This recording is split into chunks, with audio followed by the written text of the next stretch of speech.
Sejam bem-vindos ao canal do Brasil Escola, eu sou o professor Fred de Biologia. Se você ainda não é inscrito aqui no canal, se inscreve e ativa o sininho para você receber as notificações de todos os nossos vídeos. Hoje nós vamos continuar falando sobre os tecidos vegetais, xilema e floema. Então, bora lá? Pessoal, se você se lembra, na nossa última aula nós falamos sobre os tecidos primários das plantas, os meristemas. Se você não assistiu essa aula, clique aqui no card para você não perder ela. Aqui você tem que lembrar que no crescimento primário vai surgir um meristema, o procâmbio, que vai dar origem aos tecidos primários, xilema e floema. Só que quando a planta começa a ter o crescimento secundário, vai surgir o meristema secundário. Este vai dar origem ao câmbio vascular e começará a desenvolver o xilema e floema secundários. Então, no crescimento primário, só meristema primário, no crescimento secundário, meristema secundário. Mas, Fred, vai surgir xilema e floema do mesmo jeito? Sim, mas a organização e a estrutura e a complexidade das células do xilema e floema primário e secundário tem algumas diferenças. O que você precisa lembrar é que os tecidos vasculares têm uma função muito importante para a planta. É ele que vai distribuir água e nutrientes por toda a planta e vai levar também algumas estruturas, algumas substâncias até as folhas, onde ocorrerá a fotossíntese para a produção de glicose. Então é como se fosse o sistema circulatório da planta, só que sem um coração. Eu só tenho os vasos e eles vão funcionar um pouco por difusão, um pouco de osmose também e principalmente ação da gravidade e também por diferenças de pressão. O xilema e o floema, eles são tecidos um pouco diferentes e eles transportarão substâncias diferentes. Mas vale lembrar que o xilema, ele também pode ajudar na sustentação da planta. E quando você estuda monocotiledôneas e eudicotiledôneas, vale lembrar que nas monocotiledôneas, os vasos de transporte estarão todos espalhados pelo caule. E enquanto nas eudicotiledôneas, esses vasos estarão organizados em círculos, em cilindros, formando o que nós chamamos de anéis. Agora a gente vai falar um pouquinho sobre cada tipo desses dois vasos, A gente vai falar um pouquinho do xilema e um pouquinho do floema. Vamos começar então com o xilema. O xilema ele também pode ser chamado de lenho, e lembra que além de transportar, ele também ajuda na sustentação da planta. O que seria o xilema? Ele é um monte de células mesmo que conecta lá da ponta da raiz até todas as estruturas da planta. E o que ele vai carregar? Ele vai carregar o que nós chamamos de seiva bruta. A seiva bruta ela é basicamente água e sais minerais. Essas estruturas serão transportadas até as folhas, que elas fazem parte da fotossíntese. E aí, quais são as estruturas do meu xilema? O xilema ele vai apresentar células mortas. Essas células mortas, por quê? Com o passar do amadurecimento do xilema, ele começa a receber um reforço de lignina lá nas paredes celulares dessas células. Isso faz com que ela perca o seu protoplasma, ou seja, o seu citoplasma.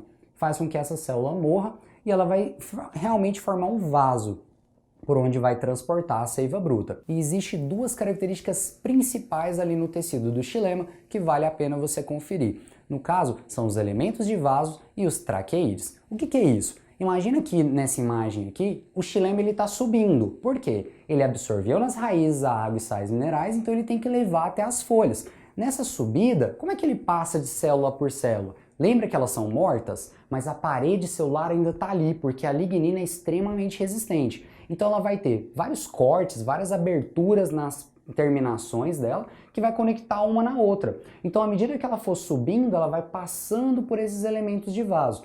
Ai, Fred, mas as células ali do lado também precisam de água. Aí entra os elementos de vaso e os traqueídeos. Eles vão ajudar na transmissão de água ali para as células que estão próximas. Então ele vai permear por esses buraquinhos, os traqueídeos aqui. Então elementos de vaso para ajudar nesse deslocamento vertical e os traqueídeos ali para permear essa água para todas as células do tecido. Porque elas não precisam só do que vem das folhas, vem da fotossíntese, mas também de água que está sendo absorvida na raiz. Agora o floema, ele vai seguir o mesmo princípio. São vasos, que vão percorrer toda a estrutura da planta. Só que eu tenho certeza que você já escutou uma historinha dizendo que o xilema sobe e o floema desce. Na verdade, o floema ele vai distribuir para toda a planta, então ele vai para todos os galhos, todos os ramos, por todo o tronco, inclusive a raiz. Então nessa descida, né, ele tem algumas resistências para descer, como eu falei para vocês, diferença de pressão, envolve todo um mecanismo, né, fisiológico ali na planta. Mas o que você tem que prestar atenção é que o floema ele é formado por células vivas, porém elas não têm núcleo. Para se manterem vivas, elas precisam de células companheiras, então fica algumas células em volta do vaso do floema nutrindo esse tecido. Por que ela tem que ser viva, Fred? Porque ela vai estar transportando substâncias extremamente importantes ali para a planta e a função do citoplasma ali vai ajudar demais no transporte dessas substâncias, porque ele vai envolver difusão ali dessas substâncias para outras células e também a movimentação do floema.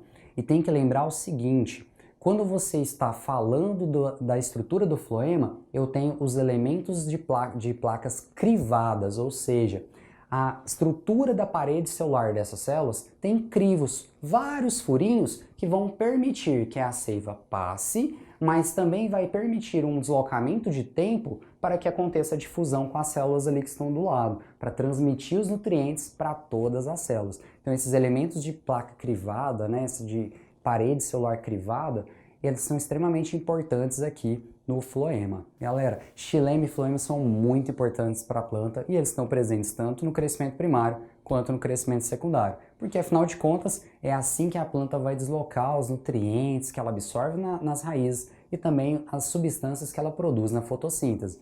E não esquece, o xilema pode ser chamado de lenho e o floema pode ser chamado de líber. Então, às vezes, quando você está olhando um livro ou fazendo uma questão de algum vestibular, você pode encontrar essas duas palavras e eles se referem a xilema e floema. E lembra daquele esqueminha, o xilema sobe porque ele leva os nutrientes para as folhas e o floema ele vai distribuir para o resto da planta porque ele produziu, lógico, né, o alimento da planta. Eu vou ficando por aqui. Se você curtiu essa aula, deixa o like. Não se esquece de se inscrever aqui no canal e marcar o sininho para receber as notificações de novos vídeos. Qualquer dúvida ou sugestão, deixa aí nos comentários. O material dessa aula está todo na descrição do vídeo. Até a próxima. Tchau!